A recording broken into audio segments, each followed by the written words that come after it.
à votre flash info de la semaine. Libération de Ousmane Sonko, arrêté alors qu'il était en train de répondre à la convocation suite à la plainte de Adji Sarr. Ousmane Sonko est libéré ce 8 mars, mais il reste sous contrôle judiciaire. En effet, son passeport est confisqué. On l'a interdit de parler à la presse et au public sur le dossier de viol, objet de l'inculpation. Il a l'obligation de venir signer au tribunal tous les 15 jours pour attester de sa présence au pays. À la nation du chef de l'État, après les différentes manifestations qui ont eu lieu après l'arrestation de Ousmane Sonko, le chef de l'État s'est adressé à la nation. Dans son discours, il promet un soutien aux familles des victimes des émeutes et la prise en charge des blessés. Il remercie les guides religieux, la société civile et les syndicats qui ont contribué à l'apaisement de la situation. Aux jeunes, il dit les avoir compris. Nous devons régler nos divergences autrement que par la violence destructrice, dit-il. Du mal-être et du mal-vivre des jeunes confrontés au chômage, aux conséquences de la pandémie et aux difficultés économiques, une nouvelle loi rectificative avec la réallocation budgétaire des 300 milliards destinés aux jeunes est prévue. Il est aussi loué la retenue que les forces de l'ordre ont fait preuve. Quand on saccage un commerce, quand on s'attaque aux biens d'autrui, on ne crée pas de l'emploi, on en détruit, avance-t-il. Il a aussi, dans son discours, allégé le couvre-feu qui passe de 21h à 0h. Pour terminer, il appelle tous les Sénégalais à l'apaisement et à la sérénité. Déclaration de Ousmane Sonko après sa libération. Après sa libération, Ousmane Sonko a fait une sortie pour s'adresser aux Sénégalais. Dans son discours, il exige une indemnisation aux familles des victimes et des blessés civils et militaires. La libération de tous les prisonniers politiques, l'ouverture d'une enquête indépendante pour démasquer les auteurs des tueries, la création des conditions transparentes pour des élections locales et législatives en 2022 et présidentielles en 2024, une réhabilitation de Khalifa Sall et Karim Wade en restaurant leurs droits civils et électoraux. Déclaration définitive de Macky Sall sur le 3e mandat. L'affaire Adji Sarr, Ousmane Sonko jure d'être innocent. Si j'étais coupable, je ne laisserais pas toutes ces personnes mourir à cause de moi. Malgré mon placement en contrôle judiciaire, je continuerai à parler de l'affaire Adji Sarr si le régime instrumentalise sa presse pour m'enfoncer. Aux manifestants, il leur dit ceci, que personne n'aille au palais pour déloger Macky Sall. Ce n'est pas bon pour notre démocratie. Guy Marius Sagna et compagnie démarrent une grève de la faim en marge de sa rencontre avec son avocat Maître Moussa Sarr aujourd'hui à 11h30. L'activiste Guy Marius Sagna a annoncé qu'il va entamer une grève de la faim lundi prochain pour la libération des otages politiques arrêtés dans l'affaire politico-judiciaire concernant Ousmane Sonko, Birame Souleye Diop, l'administrateur général, et Abbas Sall, coordonnateur de PASTEF Dakar, démarreront également une grève de la faim le même jour, reporte Sénéweb.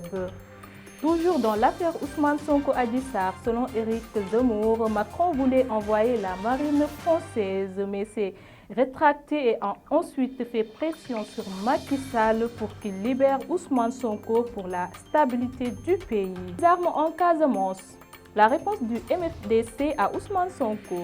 L'appel de Ousmane Sonko au MFDC à déposer les armes en Casamance dans les 6 mois à venir n'est pas tombé dans l'oreille d'un sourd. En effet, Atika, branche armée du mouvement des forces démocratiques de Casamance MFDC, dit étudier la proposition du leader du PASTEF. Nous avons écouté et entendu le président du PASTEF, Ousmane Sonko, après sa libération. Nous l'avons écouté et entendu. Nous étudierons sa proposition, a affirmé Atika. À l'en croire, la MFDC n'a jamais voulu de cette guerre qui nous a été imposée. Nous sommes des gens épris de paix et de justice. Pour rappel, la rébellion en Casamance est l'une des plus vieilles d'Afrique avec 39 ans de conflits armés. Des rebelles indépendantistes et des forces gouvernementales, informent l'Obs, source CNews. L'équipe de cette vision Prod était sur les rues de Dakar pour recueillir les réactions des Sénégalais après la libération de Ousmane Sonko, le leader du PASTEF. Écoutez leurs réactions sur le micro de Kiné Sabali. Bon, en ce moment, on voit que les choses, ça a vraiment débordé, quoi. Parce que vis-à-vis comment ça a déroulé depuis le commencement et jusqu'à maintenant, déjà, bon, c'est trop, quoi. Franchement parler, c'est trop. Moi, ce que je peux conseiller aux jeunes, qu'il n'y a pas quoi de neuf à saccager. Parce que dans ce pays, c'est notre pays. Donc, on a une autorisation de se manifester, ou bien la déclaration de se manifester. On peut manifester pacifiquement, mais pas de se gaspiller certaines choses. Parce que ça, c'est pour les Sénégalais.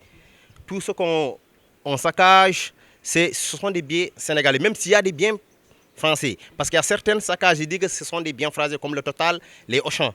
Ils disent que ce sont des biens français. Parce que moi, j'interroge des éléments qui me disent que nous, on saccage des biens français. Parce que l'État sénégalais a donné tout aux Français.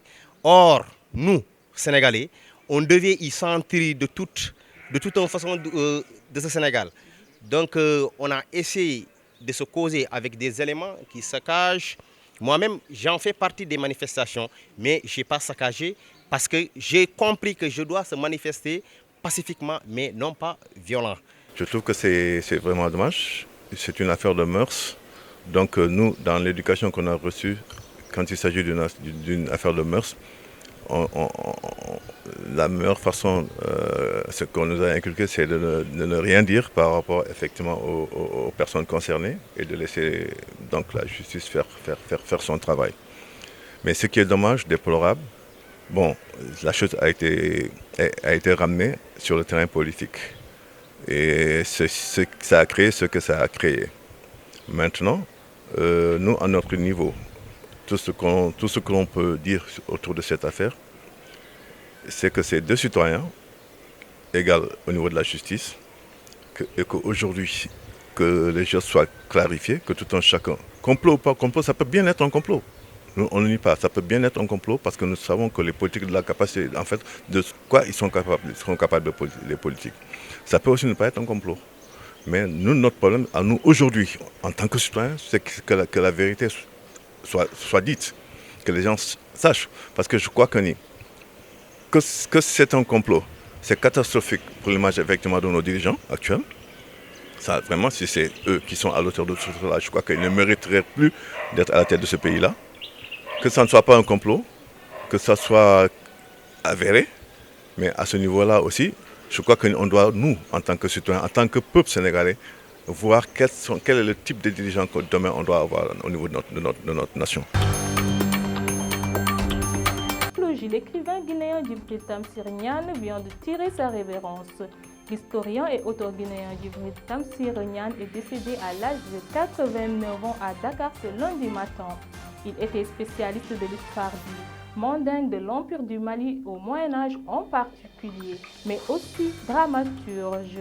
Il a notamment participé à l'écriture de l'histoire générale de l'Afrique sous le régime de l'UNESCO. Emprisonné sous le régime de Sékou Touré au début des années 1960 puis forcé à l'exil, il était professeur honorifique de l'université Howard à Washington et de l'université de Tokyo, RFI.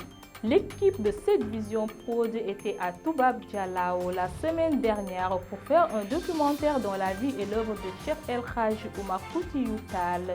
Elle était accompagnée par Thierno Nourou Seydou Macky Tall, un arrière-petit-fils de ce Cheikh El Hadji Oumar, et Moustapha Sow, PDG du groupe Cette Vision Prod et coordonnateur du projet sur les traces de Cheikh El Hadji Oumar.